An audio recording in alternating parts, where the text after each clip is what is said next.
Lumière Kaboulo TV, Lumière Kaboulo TV, Lumière Kaboulo TV. Réflexion avec R9 Fabrice, R9 Fabrice. Mobali Madeo, Balingaka, moi c'est l'olanga ninyango, nengo salanga eleki makasi. Kaboulo TV yo, Lumière Kaboulo, réflexion. Réflexion, double CD Fantomas, Mayo. Il est là, il a toujours. Barbito s'abonne, chaîne les amoko. Ça c'est dit, Maboko, t'as un an à s'abonner. Bon, mon yango, YouTube, aux Zavana, Moko Gaga, réflexion, trop bandé, réflexion, réflexion, lumière Kamboul, Yangwana, Balai qui est ça la biso bien, tous en ciment pour. Et ça la G. Bongo. Toujours. Réflexion, Lumière Kambolo TV. Chaîne les amoko, vous s'abonner, vous avez décidé Lumière Kambolo TV. Bonjour, Nabiso Banso. Les alingan de Konabino, Nabengami na Kombo ya Kambulu. Na salaka na émission na chaîne télé Oye Bengami Réflexion. Chaque samedi na 19h30, vous pouvez biso kuna na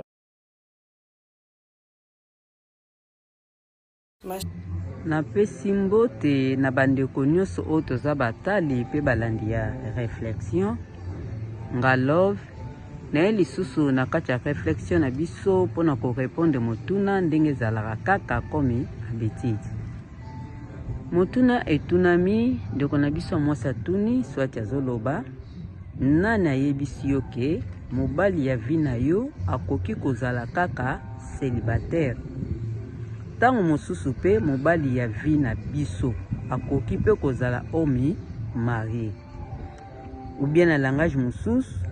okoki kozala pe femme légitime na mobali oyo aza marié. Kozonga na motuna na biso eza na mutu aza na réflexion na ye. Pona motuna oyo ou bien totuna kaka oyo eza eloko oyo eza kati na yo. Ou bien toloba kaka mutu na mutu doka za na ba pensée na ye oyo kanisi oningo partager yango na baninga ou bien oyo za na poso yeba mutuna na oko tuna pour partager pe na baninga ozwa ba réponse. Na kozonga na mutuna ya ndeko mwasi oyo ngana koyoko loba comme oui comme pe non. Mais na réalité ya makambo na lolingi tozo vivre nyonso tokuta yango deja na se ya moyo oyo donc eloko sika eza te malgré na kilelo tokoma omona ngo ndeti eza péché eloko moko ya mabe kozala deuxième femme be kozala troisième femme nde papa lumière abike tozala ba hypocrite te nga mpe na bona ngo kozala hypocrite na réflexion na ngai na emoneli na ngai poso tozona bakoko na biso toza pe na bato misusu ba mama na bango bazala ba deuxième femme bazala ba troisième femme baza donc mobali la vie na ngai comme pas ko kozala célibataire comme pas ko kozala homme marié na le babon point nini eza na mibali mususu mona peke na vie na ya tirene na kobala taboti te maye kobala mwasi moko oyo déjà bota azara pe na libala quelque part libala ne kuna zaike simbi te ozongi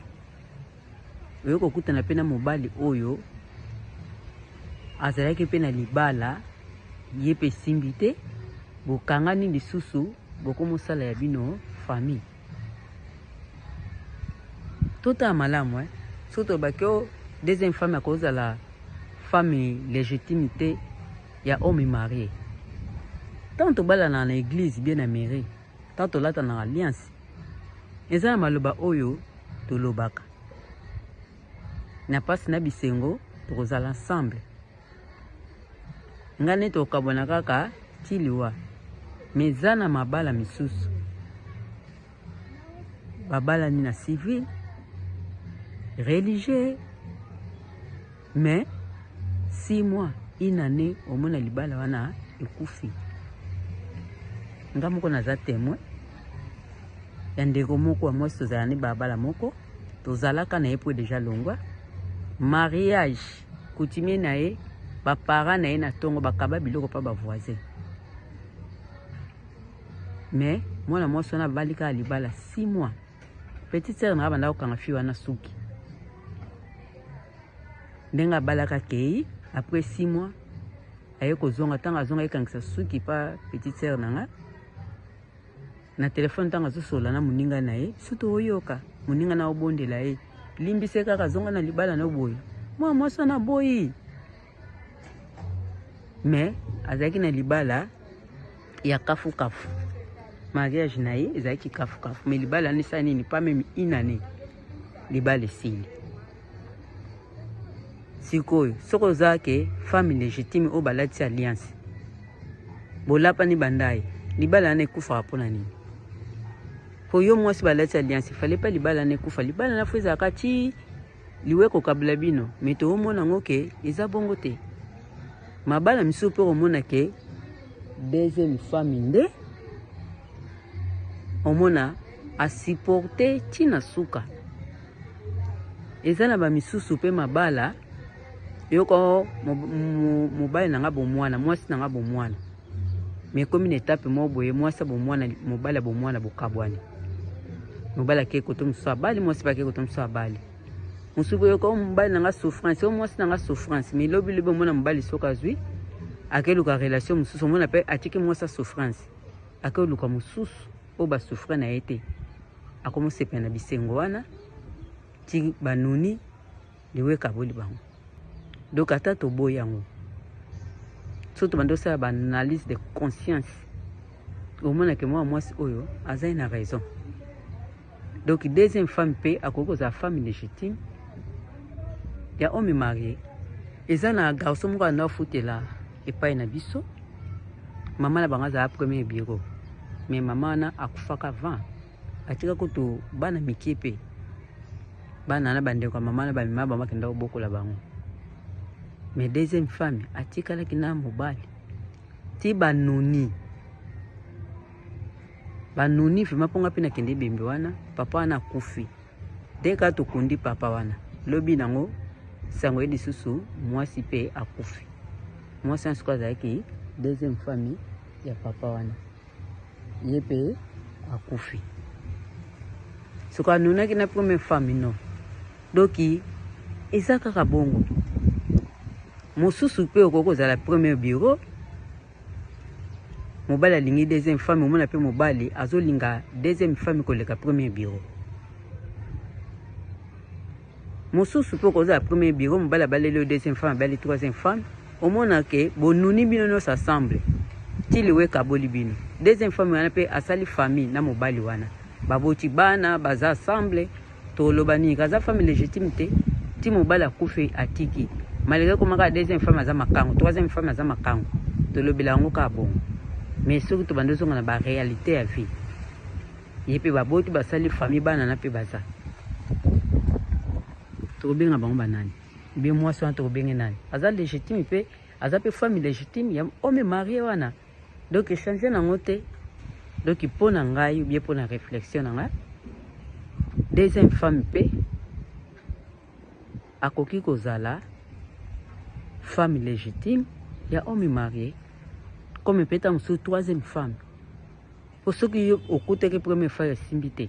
alingi mosusu ya mibale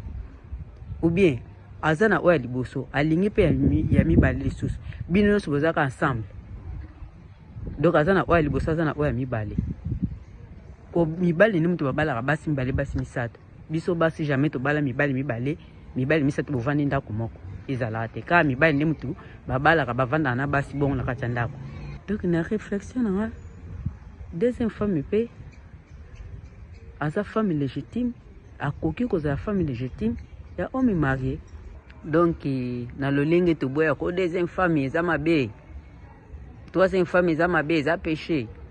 siko soki yo olingi homme marié te epai ovandi ozozela kaka célibataire moko aya kolinga opo abala yo bongo soko ovandi célibataire azomonana te kaka ba homme marié mutu baya kolingaka yo tozolala mpe tozolamuka age ezokende konuna mpe ezoya donc okokufa no kaka bongo mpona nini ke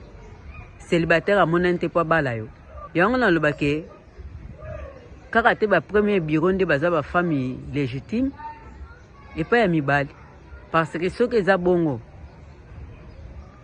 yo oza mwasi ya liboso epai ya moto wana mbele séparation enga ozala te tongo to bando boyana te donc aza mwasi ya liboso tokokontinue kaka kozala mabe to malamu tokozala kaka mpona aza mwasi ya liboso moye toboyana eza te me ntango toboyanaka yo mwasi epai okokende okobala nga mobali mpe epai nakotika nakobala sikoyo yo mwasi epai okende soko obali mobali mosusu kuna okomi fami nani nga mobali epai natika so nabali mwasi mosusu mwasi wana epai nanga akomi nani donc eza nde problème sur problème mais bokanisa te ke nazopuye polygamie te mais eza oyo biso deja tokuti yango ezala bongo ata toboyi kondima ngo mais eza kaka bongo so nga naboyi kondima mosusu akondima so mosusu wana pe aboyi kondima nga na kondima donc eza kaka bongo eloko tochange wana eza te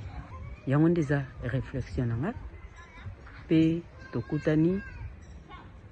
mbala nsima